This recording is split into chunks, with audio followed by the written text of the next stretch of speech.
What's going on, people? It's about that time. Had to get the setup situated, had to get the mic and camera situated, had to make sure everything was looking good, feeling good. I'm not gonna lie to you, I'm not at home right now. We are not at home. We are on the road. That's right. We are Spurs. We're on the road.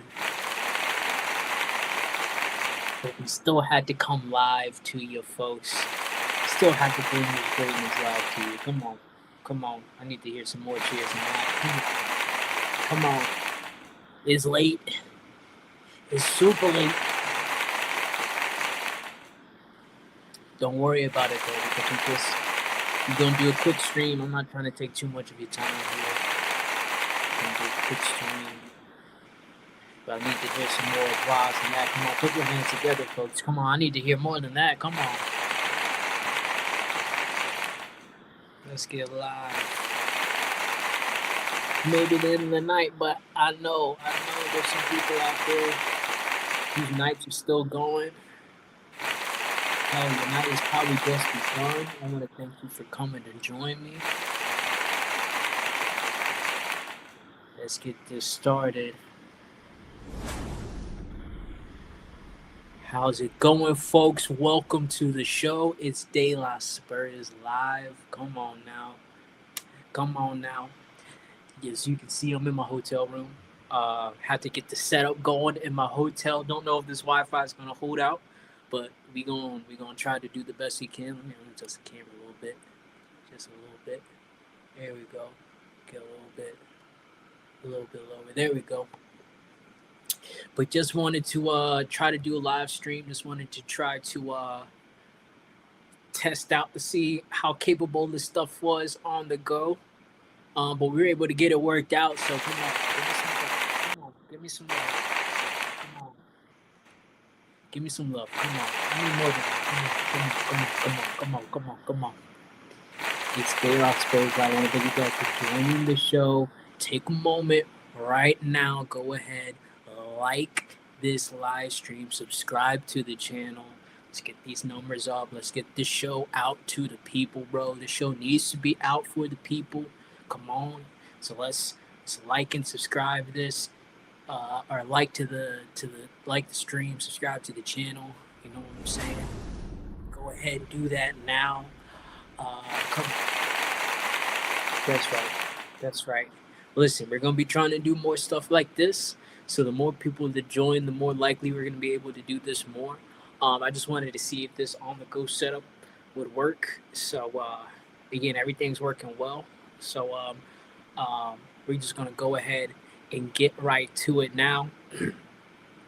a lot of stuff on today's plate, but I don't want to do a long live stream. I want to make this short, so we're just gonna hit on just a couple of things. Obviously, the one being where we are as Tottenham right now, and kind of just shooting out this PSA out to the Tottenham fans who have, for what I've seen kind of online and just looking at how people reacting to the season, some people lost their minds. To be quite honest, I don't know where people are getting this idea from that this turnaround season was supposed to happen like that and everything was just going to be okay, or that literally everything was a fluke from last season. That's not the truth. That's not the truth. All right, there is some truth to us being as bad as we were last season. There is some truth to us winning that competition, and it may not have necessarily the same bearing going forward as it did before, or it may not signify the same things you thought it did for other teams as it does for us. So I just want to kind of talk about this real quick, get this off my chest, let you guys know, give you some piece of information for y'all to think on, ask y'all, some questions that get your own minds going. So I'll just go ahead and get right into it. Well, obviously we lost 3-0 to Nottingham Forest away. Tough away match. Pretty much got battered by Sean Dice in the trees. All I can really say is this, man. I'm not gonna sit here and try to break down the play-by-play of what went wrong. I think we all know it was a bad game. I think players, manager, everybody had a bad performance that day, and it's just not a good look. But from what I've seen, there's a lot of fans, just a lot of fans who are overreacting or acting like this was never going to happen this season, that everything was supposed to be okay, and that there's going to be this big uh, turnaround that we were supposed to see, and that couldn't be farther away from the truth. It couldn't be farther away from the truth. This team, um, I'll just kind of say this. I just want to just get this out the way. First of all, this team is a top 10 team. We are a top 10 team. No more, no less. That is it. That is it. That is the only classification for Tottenham right now. With this current squad we got, this current iteration and everything, we are a top 10 team. Come on now. Right? There's no reason for us to sit here and act and pretend like it's that we were promised or guaranteed some spot in the top six. The fact that we got Champions League off the Europa League win, that we deserve to be back in that competition again, or even in those European competition places. And to be quite honest with you, if we were to fall outside of that, if we were to fall outside of the top seven, I wouldn't be surprised, because I just don't think that this team is that good. The reasons being, one, I think the player personnel isn't good. Right, I don't think we have the players, as much as everybody wants to say, on their best day at 100% with everything going right, sun shining, grass cut, ball, whatever excuses you want to make to have the greatest possible scenario for these players. The most that they can achieve is top four. The most they can achieve is top four. In the greatest scenario, if they had a whole season without going injury, without any injuries, if they had if there was no weather games, no terrible weather games, if it was perfectly warm outside for every game, if they could play every game at home, I think these players would be capable of top four. No more, and probably even less. They might not even get top four, but that's just the reality of this team. And as much as we would like to say the Europa League, winning the Europa League, papered over some of those cracks in that year was a fluke. I don't think that year was a fluke. I think that year is a combination of everything that we've been seeing in the past kind of coming together into one big mesh ball of a season, right? We were trying to build towards a trophy, and we won that trophy. I'm happy we won that trophy. We got Anjan to win us a trophy. He said he's going to win us a trophy in that second season. So, I mean, you can have the argument that that's what we were building for in the 2 seasons with Ange, whether we were planning to build longer after those 2 seasons, or if the club had some crazy foresight to just say, really, it's only going to take 2 seasons with this manager to win something. Right? So, yeah,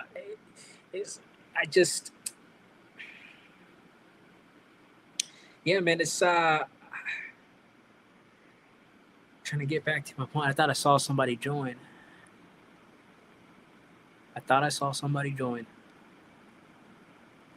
Well, that's just me. Sorry.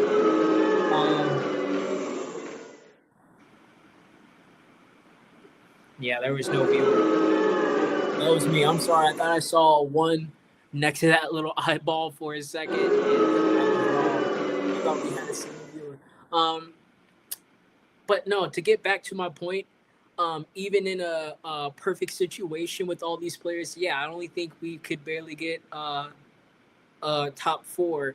And in that last year, in that kind of mesh ball of a season, we saw, quote unquote, the worst injury crisis at Spurs, right? We saw technically one of the best seasons that we've seen successfully, right? We have one of the best managers that we've had technically success-wise. We had some of the best players in club legends that we have with Human Son. I mean, he won us a Europa League, so technically you could say he's one of the best players we've had, because Harry Kane didn't stay, and all these other players that may have not have won with these teams. So, I mean, it was kind of like a mesh ball of good and bad things in the season. But I think a lot of people took that and said, okay, well, that means that whatever happened that season is not going to happen again, one. Second, this team is better than what that was, even though we had the injuries, and even though these injuries were, I don't think these were necessarily freak injuries, right? I don't think anybody had a tackle to where their leg was broken or anything like that. So these weren't freak injuries. These are injuries that could happen to any player at any point of the season. So I think, just kind of to round off the point, we can't necessarily sort of sweep last season under the rug and say that oh, it was that was a fluke, that would never happen again. No, that can happen again. That can always happen. A season like that can always happen, especially with Tottenham. So we have to be prepared to not let that happen. As fans, we have to kind of understand that uh, this squad, that's the lowest the squad can be capable of. And I know you said, and I know a lot of us said, I should say, that would, if we bring in a good manager, that wouldn't happen again. And I was under the same belief with Frank. I thought Frank would be able to get some more out of these players than what I was seeing with Ange. And surprisingly enough, it hasn't. That has not been the case. But I mean, I don't think, for one, that we necessarily need to go away from Frank, or that we need to go ahead and fire him only 4 months in. I also don't think that. I also don't think that the players that we have now has necessarily um, pushed or manifested some sort of change or direction of the club and what this squad is already capable of. I think the players that we've got are pretty much of the same crop that we've been getting. Just kind of looking at these players and what they've been playing like now. And I know a lot of people saying, oh, well, Frank's system is making them play that way. I don't think so. I think a lot of the players, and this could be also from a lack of planning from the ownership, but I think a lot of these players are still kind of these fringe, don't know if they're good, don't know if they're not players that came to Tottenham to get a chance, to get an opportunity to use us as a platform to go higher and to do more. And what those players are figuring out, and what we're figuring out as fans, is that this is not the right platform for them. This was not the right time for them to come in. Unless these players are ready to come in and be a part of this, bringing in Kolo Muani, for example, he's coming in on loan. So bringing in a player like him who's trying to find himself right now on loan is not a good idea, because now we're going to have a player who's kind of iffy. We don't know if he's good or not. We got fans saying that they need to bring Solanke back in. We need to bring Solanke back from injury, even though we just got this guy in the summer. We're already saying we're done with him. We need to go back to the striker that we had last season. And I mean, you can make the same case for Xavi Simons. He's not necessarily on loan, but we're kind of seeing in the way that he's been playing and the way that it's been utilized, he hasn't really kind of cracked up to where he was. And I think partially is that is a different style of play from that Leipzig team coming to Tottenham, and even in the league, that kind of style of play in that league versus the style of play here, where kind of in the Bundesliga, I see teams kind of going to that three in the back with the wing backs and kind of have those wing backs bombing the wing. So you got players that are either in front of you or in that midfield with you that are running next to you. And you can do those 1-2s and you can create those combinations. And the Premier League is a little different. It feels like it's very stacked. Like you're going to have the 1 or 2 players standing within the back line. You're going to have the 2 or 3 players standing in front of the box. And then you're going to have the defenders and the defensive midfielder in the back. So it's way more stacked. So it's a lot more, if you were to kind of look, if this was the goal and this is midfield, right? There's like almost 3 layers of players versus I feel like in the Bundesliga, they're all kind of bunched up in the middle. So he's able to kind of do these flicks and tricks and these 1-2s and get a burst of speed off the ball and make something happen. But when it's stacked, and then you factor on top of the fact that in the Premier League it's stacked, and then you factor in that these teams are going to be sitting back with 10 players back. Not saying they didn't do that in the Bundesliga, but it's just different league, man, different players, different standards of defending, different physicality. It's just We're seeing that he's not clicking in this league because I don't think he's not playing. We're not playing to his style, and I don't think this league is necessarily a league that he would thrive in. It doesn't seem like it's going to be a good mesh, and I don't know, man. It just feels like the lack of planning, last minute buys. It feels like it's the same thing. Even though we bought a higher caliber player, it feels like it's the same thing. So for a lot of fans who are saying that, oh, we just need to buy better players, yes, we do need to buy better players. Recruitment needs to be better. That is true. But just saying that we're only 4 to 5 players away is not the truth, because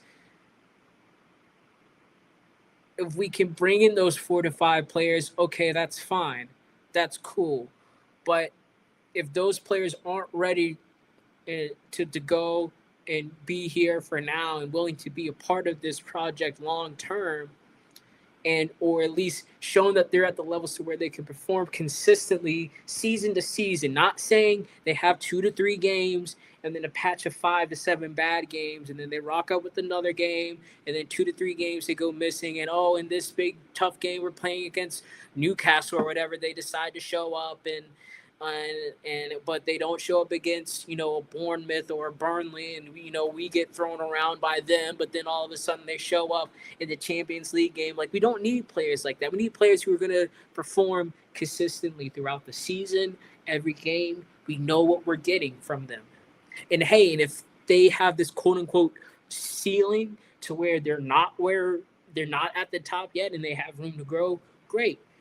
If we can invest some money in them, and they want to stay, then that's great. They can even become better while they're being a part of our team. But the day I just it feels like we're kind of repeating the same thing. As much as we put different stickers and banners over everything and we got different people, quote unquote, running the show, it feels like it's the same thing. And it feels like we're still being run like the same club that was in disarray with after Conte, disarray after Pochettino, disarray after Mourinho.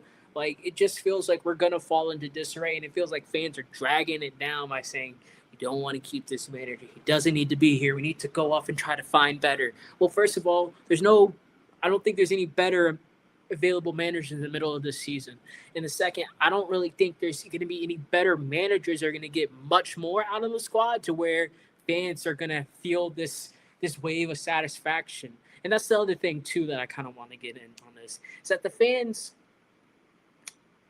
it feels like fans feel like the manager needs to prove himself with the crap players that we have now before they can get good players.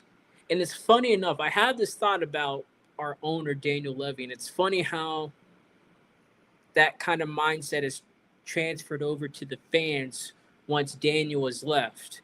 Because I think for a long time, fans were saying Daniel Levy's recruitment wasn't good enough. And it felt like from the actions that he was telling the manager, the fans, everybody, that the ownership, himself, and whoever's leading this club thought these players that we had were good enough to do what we wanted to do, and we just didn't find the right manager. And fans said, that's not true. These players aren't good. We're not going to the transfer window. We're not making any major market moves. We're not bringing any players that would uplift this team and this club as a whole. It's just been place fillers and mediocre players and players that were on the fringe of their teams and young players that don't really have any sort of value yet. And it's funny now when we've gone through what we've gone through with Ange and we come here to Thomas Frank, it's funny that the fans are saying, oh, this team is good. The same team that fans were complaining about, saying it wasn't good last season, that we won't be where we're supposed to be. We're not being where we're supposed to be. And even if Ange changed this and changed that, the players aren't good enough to play this football. Now, all of a sudden, it switched to, well, Thomas Frank isn't getting enough out of this team. This team's good enough to do X, Y, and Z, and he's not good enough, so get rid of the manager. It's just a strange phenomenon how that happened. So I kind of want to ask fans this: what What do you need to see out of Frank to make him think? Because what do you need to see out of Frank to make you what do you need to see out of Frank to assure you that he's not the problem? What do you need to see for Frank to make him say, okay, he's good, he's handling that, I'll let him handle that. Let me move my eye somewhere else. What does he need to do? Because it's quite strange that he's, like I said, I don't think he's doing himself any favors with these games. Some of these results have been poor. Some of these performances have been poor, and the blood is on his hand at some of the end of those games. But I just think it's strange that fans are saying now, all of a sudden, well, he's not proving to us that he's good enough for this job. And my whole thing is, well, he was never supposed to prove himself that he was good for the job. He was supposed to lead a change at the club. We employed him not to test his merit. We employed him to change us. And it feels like every time we come to kind of like this crossroads of, okay, is it time for the fans and the club and everybody to change, or is it time for us to just change a manager? Time for us to just change this or that. We always go to, it's just, we need to change the manager. We need to change this. We need to change that. Everything else here is fine. All these players that we have here, Ben Davies, Archie Gray, Lucas Bergvall, Pape Sarr, Bentoncourt, Richarlison, these players are good enough. You're not good enough. But yet, last season we were saying with Ange, there's no way Ange is going to be able to use Richarlison. He can't use a Richarlison. Bentoncourt can't play in this system. Oh, this. Oh, that. This player's not good enough. This player's not good enough. We needed this. We needed that. But now all of a sudden it's, well, Thomas Frank needs to get something out of this squad, or else he's not going to be good enough for the job. That doesn't make sense to me. It doesn't make sense how we keep switching and changing these goalposts. And that's been the sentiment from the fan base for a long time. It's been there way longer than us saying the manager needs to prove something to us. It's only now with Thomas Frank we're saying the manager needs to prove something to the fans. The manager doesn't need to prove shit, okay? He doesn't need to prove shit. The reason why he got you in, shout out to the viewer who's in here. Shout out to you, man. Shout out to you. Come on, folks. Let's give him a hand clap. Come on. Let's give him some applause, man. How you doing, sir? Go ahead and get nice and relaxed. I'm about to wrap up, though. Where was it? I'm sorry. Oh, God damn it. He left. Why are you cheering that he left? Why you don't want me to? What kind of bullshit is that? Okay. God, I hate the crowd sometimes. Yeah, well, forget y'all too. Y'all sitting here booing me when I'm trying to address the only live that we had. Yeah. Anyway, to kind of come to a close and end this live stream, and shouts out to whoever that was. I saw you. Shouts out to whoever you are. It just feels really weird that there's this kind of switch up. I think probably part of it is people who feel like Ange should have kept the job. But I do also feel like this switch up is on the fans because they have taken last season in stride. Not necessarily in stride. They've taken last season so lightly as it wasn't the warning signs that this squad is officially falling apart without the human son, or without Kane, without these top players that we've been having. Now that Kane's gone and now that Human Son's gone as well, last season was an indicator that if we don't start putting and investing into this squad, it's not going to be good enough to really do anything. Like it's simply not. And whether you want us to be in top 4, top 6, top 7, right now, all we are is a top 10 team, and it's not going to change. It's not going to get any better until we start to try to transition some of these players out and bring better players in, not just new players, but better players in. And once we can do that, then I think if we can get good players in, then we can tell Frank, hey, there's good players in here. What are you doing for us? Let's see what you're doing. And I think that's way more fair than buying him only one or two players that are decent and saying, oh, well, the rest of the squad is good enough, as if Thomas Frank didn't have a television and was seeing fans slating the squad last season. Everybody's saying, well, Ange was good enough to do this, as if people weren't seeing Ange getting in the fight. People were freaking coming down out of the stands to try to fist fight this dude. It was so bad. So I just don't like the switch up that we're having. I think we need to get back down to reality. We are a top 10 team. That's where we are. That's where you should expect the results. And if we're losing the teams outside of the top 10, if we're having bad performances against them, that's different.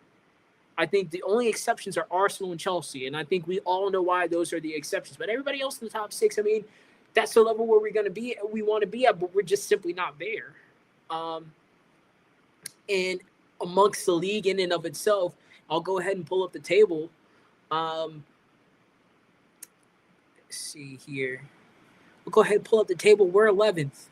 We're 11th on 22 points with a +4 goal differential. Brighton's 10th and with 23 points, which I would say Brighton, throughout the length of the season, is a better team than Tottenham. Everton, they're new to the kind of game, so I can't really make my assumption with them. I wouldn't say that, but here they are. Same thing with Sunderland. I didn't watch the Premier League back in the day when Sunderland was in the Premier League, so I don't want to speak on them. But obviously, they're showing that they got levels this season. 7th is Liverpool. Better squad than us, better team than us. Manchester United, good argument that they're progressing and becoming a better team than us, right? They're not trying to get rid of Amorim right now. They were at one point, but their ownership said we're keeping Amorim. We're going to give them an opportunity, and look where they are. Not saying that this is going to last long, but we were just in the final with Manchester United. So if anything, if you're saying that we're a better team than Manchester United simply because we won that final, you can have that point. But Manchester United is right where we're at. They're right where we're at. They're right where we're at. Crystal Palace. Throughout the season, you're seeing they're 7, 5, and 4. We are 6, 4, and 6. They've been a better team throughout the season. Even last season, better team than us throughout the season. Chelsea, you know what it is with Chelsea. It's always smoke with Chelsea. You know what it is. I hate to say it. Better team than us. Hands down, I don't really think anybody can argue. Aston Villa, same thing. Better team than us. Look at their squad. Look at ours. Hands down, a better team than us. Manchester City, already know what it is. Arsenal, already know it's smoke. Already know we hate that club, but it is what it is. They're a better team than us. So I think we just, as Spurs fans, we're just going to have to start wrapping our minds around the fact that we are simply in the top 10. If you want to talk about the top 10 teams in the Premier League, we're in that argument. If you want to talk about anything less than that, I'm sorry, we're just not there yet. And it's going to take time. It's going to be painful. It sucks to say because we're considered the top 16, but that is the reality that we have to face. And the sooner we face that reality and try to build from that instead of running away from it, saying we're Europa League champions, saying we're this, oh, we're not that bad. Look at that pass Bergvall put in this game. Look at that run Archie Gray made in this game. Look at that defensive play Romero made in this game. Like, that's not good enough anymore. Individual moments in individual games is not good enough. We need players who are consistently good throughout the season. If we're not buying anybody like that, I really don't care about how awesome the young players looking on that team. I really don't care that this player was able to get out of this tune out of the championship. I really don't care that this player's ceiling is looking like this. I really don't care that this team, Barcelona, was once in for them when they were 13 years old. I don't care. I don't care. We need players for now. So I'm just going to kind of wrap it up here. It's been around 33 minutes. This is a live stream. Hey, go ahead, drop a like on this live stream. Go ahead, subscribe to the channel. I just had to get this off my chest, man. I've seen so many people freaking out, man. Freaking out like this is the end of the world. This is just who we are, baby. This is where Tottenham is right now. And I think we need to just kind of take a chill pill. This is the PSA out to the Tottenham fans. Listen, we're a top 10 team. Sorry to break your feelings. Sorry to hurt your hearts, hurt your feelings, break your hearts, whatever. Top 10 team. That's just what it is. It's not really going to get any better until we get better players. And I don't really think that's going to get any better until we have a manager that can help lead the recruitment team to better times. Because obviously the recruitment team, with their own devices, with their own hands, taking instruction from the ownership or from the board, obviously are not buying good players. They buy bad players or players that are not good enough to give us a consistent performance through the season. So why not just leave a manager in charge, especially if he knows on how he plays? Let him choose the players that he wants to implement throughout the season. At least, not saying that has to be 100% of the signings, but just at least, so that we can get somebody else's eyes on these players, because this recruitment team, the players we're bringing in are not good enough, and fans are losing their minds. I'm seeing fans lose it, absolutely lose it on the internet, saying, this is not how it's supposed to be. We're supposed to be better. We're not supposed to be better. This is about it. This is about it. So go ahead, like the stream, subscribe to the channel. I'm gonna try to go live more this week. We'll see. I'm leaving at the end of the week, headed back to Mikasa. So hopefully then I'll have the setup ready to go, and we can kind of go back to the regular Monday, Wednesday, Friday schedule. I am sorry I missed this week. I've been traveling. This setup's kind of been crazy. The hotel Wi-Fi has been crazy. Hopefully it doesn't shit out while I'm trying to post this live stream as well. But hey, man, the more people who join, we got a couple of viewers today. More people who are joining in, share that word on this greatness. Come, tell people to come in and get on this. You know what I'm saying? And the only way you can do that is you go ahead and subscribe to the channel. Share that link with everybody. Share the link for the live stream as well. Tell them to go ahead and join in. Send that to your family, your friends, loved ones, people you love, people you hate, whoever. Send it to them. Let them know to get in on this. Listen, we out of here for tonight. It's been De La Spurs. It's been so much fun going live with you guys again. Go ahead, subscribe to the channel, like the stream. That's all for tonight. You guys have a good night. Get a good night's rest. Hopefully you get another 24 hours to figure out this crap called life out. And we'll see you